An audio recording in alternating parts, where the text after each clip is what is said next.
ነገ ህዳር 14 ጠንቋይ አስጠንቋይ ዋጋ እንደሌላቸው የምትረዱበት ትልቅ ቪዲዮ ነው። በደንብ አድርጋችሁ ተከታተሉ። በአራተኛው መቶ ክፍለ ዘመን አካባቢ በቀድሞዋ ፋርስ በአሁኗ ኢራን የምትባል አገር ውስጥ እጅግ በጣም አስቸጋሪ የሆኑ ነገሥታት ተነስተው ነበረ። ከእነዚህ ክፉ ነገሥታትም ውስጥ ደግሞ አንድ እግዚአብሔርን የማያውቅ መምለኬ ጣዖት የሆነ ጠንቋዮችን ብቻ የሚከተል ክፉ የሆነ ንጉሥ ነበር። ታዲያ ልዑል እግዚአብሔር ለሁሉም ሰው የጥሪ ቀን አለውና ይህንን ንጉሥ ይጠራው ዘንድ ወዷልና በደዌ መታው። ንጉሡ እንደታመመ የሰሙ የፋርስ ጠቢባን በሙሉ መጡ። ነገር ግን ሊያድኑት አልቻሉም። እንዲያውም ጭራሽ ንጉሡ የአልጋ ቁራኛ መጻጉዕ ሆነ። በጊዜውም ከመተተኞቹ በሙሉ የሚቀርበው አንድ ጠንቋይ በቤተ መንግሥቱ ውስጥ ይኖር ነበርና ንጉሡ አስጠርቶ አድነኝ አለው። ጠንቋይ ግን እንደማይችል ያውቃልና ዝም አለ። በዚህ ሰዓት ንጉሡ ተበሳጨና ስማ፣ በቤቴ ውስጥ ከብረህ ገነህ የበላሁትን በልተህ የጠጣሁትን ጠጥተህ የምትኖር እኮ ለዚህ ችግር እንድትሆነኝ ነው ብሎ ተቆጣው። የንጉሡን ቁጣ ያየው ይሄ መተተኛም እንደሚገድለው ሲያውቅ ንጉሥ ሆይ እኔ እኮ አታደርገውም ብዬ ነው እንጂ መድኃኒቱን አውቀዋለሁ አለው። ለእናትና ለአባቱ አንድ ብቸኛ የሆነ ሕፃን ልጅ ፈልግ፣ ከዚያም እናቲቱ ትሰረው፣ አባትየው ደግሞ ይረደውና በደሙ ከታጠብህ አንተ ትድናለህ አለው።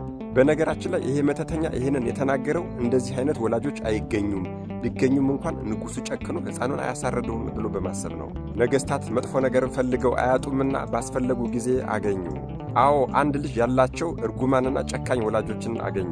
ንጉሡም እነዚህን ወላጆች አስጠራና 1000 ወቄት ወርቅ ልስጣችሁና ልጃችሁን እረዱልኝ ቢላቸው እሺ አሉ።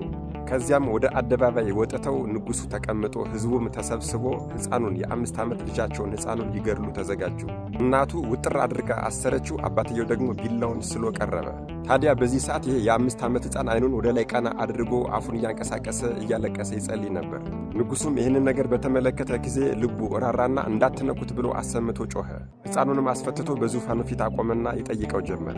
አዎ ንጉሡ ጠየቀው፣ ሕፃን ልጅ ሆይ አንገትክን ወደ ላይ ቀና አድርገህ አፍክን እያንቀሳቀስክ የነበረ ምን እያልክ ነው አለው። ይሄ የ5 ዓመት ብላቴናም ለሕፃን ልጅ ጋሻዎቹ ወላጆቹ ናቸው። በደል በአገኘኝ ጊዜ ወደ ወላጆቼ እጮኻለሁ። አሁን ግን ወደ ወላጆቼ እንዳልጮህ አስረው የሚገሉኝ ወላጆቼ ናቸው አለው። ወደ ዳኛም አቤት እንዳልል አስገዳዩ ራሱ ዳኛው ነው አለው። ስለዚህም ተስፋዬ አንዱ አምላክ ልዑል እግዚአብሔር ነውና ወደ እርሱ እየጮኹ ነው ብሎ መለሰለት። በዚህ የተገረመው ይሄ ንጉሥም 1000 ወቄቱን ወርቅ ከወላጆቹ ነጥቆ ለዚህ ሕፃን ሰጥቶ አሰናብቶታል። ከተወሰነ ጊዜ በኋላ ግን ሕመሙ ቢጸናበት ይሄ ንጉሥ ለዚህ ሕፃን የራራህ አምላክ እባክህን እኔንም ስማኝ ብሎ ጮኸ። በዚህ ጊዜ ጩኸቱ ወደ መንበረ ጸባዖት ደረሰለት። የልዑል እግዚአብሔር ድምፅም ወደ ታላቁ ገዳማዊ ወደ አባ ዳንኤል መጣና ናና ይህንን ሰው ፈውሰው አለው። ይሄ ቅዱሱ አባታችን አባ ዳንኤል ደግሞ ስም አጠራሩ የከበደና የከበረ በዘመኑ ከነበሩት ታላላቅና አበይት ቅዱሳን አባቶቻችን አንዱ ሲሆን ታዲያ ይሄ የእግዚአብሔር መልእክት እንደደረሰውም ቅዱሱ አባታችን በደመና ተጭኖ ወደ ፋርስ ቤተ መንግሥት ሄደ። ቤተ መንግሥትም እንደደረሰ ከንጉሡ ጋር ተገናኝተዋል። ንጉሡም አድነኝ ባለው ጊዜ እንድትድን በእውነተኛው አምላክ በኢየሱስ ክርስቶስ ማመን አለብህ አለው። ይህ ንጉሥም ክርስቶስ እውነተኛ አምላክ መሆኑን በምን አውቃለሁ በአለው ጊዜ ታላቁ አባታችን አባ ዳንኤል በዚያው በቤተ መንግሥት ውስጥ ድንቅ የሆኑ ተአምራትን ለአእምሮ የሚከብዱ ነገሮችን አድርጎለታል፣ አሳይቶታል። ንጉሡም በዚያው ቅጽበት በኢየሱስ ክርስቶስ አምኗል። ወዲያው ባጠመቀው ጊዜ ከደዌው ተፈውሷል። የፋርስ ሰራዊትና ሕዝብም በዚህ የተነሳ ሁሉም አምነው ወደ ክርስትና እምነት ተመልሰዋል።